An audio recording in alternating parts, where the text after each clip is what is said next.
মিজানুর রহমান আজহারি হুজুরের কাছে humble request জানাই, আমরা আপনার মুখেই কোরআনের তাফসির গাইবান্ধার মাটিতে আবারও শুনতে চাই। যারা বলেন নাই তারা মনে হয় চান না। আমরা আবারও তার মুখে কোরআনের তাফসির শুনতে চাই কি চাই না? আশা করা যায় এই ক্লিপটা হয়তো তার পর্যন্ত পৌঁছাবে এবং তাকে সশরীরে দেখে তার মুখে সরাসরি আমরা এই কোরআনের তাফসির শুনবো ইনশাআল্লাহ। এজন্য আমাদেরকে ঐক্যবদ্ধ প্রচেষ্টা করতে হবে। 10-এর লাঠি 1-এর বোঝা, এটা শুনছেন না সবাই? 10 জনের জন্য যেটা সহজ, একজনের জন্য সেটা কঠিন হয়ে যায়। এজন্য সবাই মিলে আমরা যদি চেষ্টা চালাই, সবাই মিলে যদি একটা কাজ করার চেষ্টা করি, দিন কায়েমের চেষ্টা করি, আমাদেরকে বরকত দিবেন কে? আল্লাহ। ইউনিটি ইজ স্ট্রেংথ, একতাই বল। একতাই বল সবসময় মাথায় রাখবেন। যখন আমরা একা তখন আমরা ব্যক্তি, আর যখন আমরা এক হই তখন আমরা শক্তি, ঠিক কিনা? এজন্য এক হয়ে থাকতে হবে। ওয়াতাসিমু বিহাবলিল্লাহি জামিআও ওয়ালা তাফাররাকু।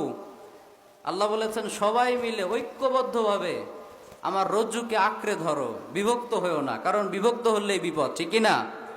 বিভক্ত করাটা হচ্ছে অমুসলিমদের কালচার। তাদের নীতি হচ্ছে, তাদের রুলস হচ্ছে ডিভাইড অ্যান্ড রুল, মানে বিভক্তি সৃষ্টি করো আর নেতৃত্ব দাও।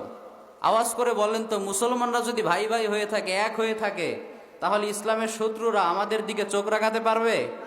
পারবে না। এজন্য তাদের প্রথম কর্মসূচি হচ্ছে নিজেদের মধ্যে বিভেদ তৈরি করে দেওয়া। আজকে দেখেন ছোট ছোট মাসালাকে কেন্দ্র করে, ছোট ছোট বিষয়কে কেন্দ্র করে আমাদের সমাজে কাদা ছড়াছড়ি আছে না নাই? তারা আজকে সফল। আমরা ভাইয়ে ভাইয়ে মারামারি করি আর তারা দূরে থেকে হাততালি দেয়, ঠিক কিনা? এজন্য তাদেরকে সফল হতে দেওয়া যাবে না। আমাদের কোরআন যেহেতু একটা, নবী যেহেতু একজন, আমাদের রব যেহেতু একজন, কাজে আমরা সবাই এক হতে চাই কি চাই না? আল্লাহ আমাদেরকে কবুল এবং মঞ্জুর করুক, আমরা সবাই পড়ি আমিন। তাহলে আজকে থেকে কাদা ছড়াছড়ি বন্ধ করে দেন, বিভক্তি হওয়া বন্ধ করে দেন। নিজেদের মধ্যে ভালোবাসা সম্প্রীতি চর্চার দরকার আছে না নাই?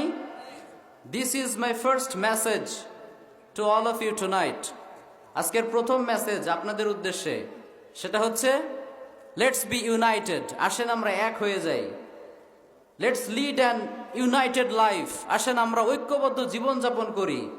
আমরা যদি এক হয়ে যাই, নেক হয়ে যাই, আওয়াজ করে বলেন তো আমাদেরকে বরকত দিবেন কে?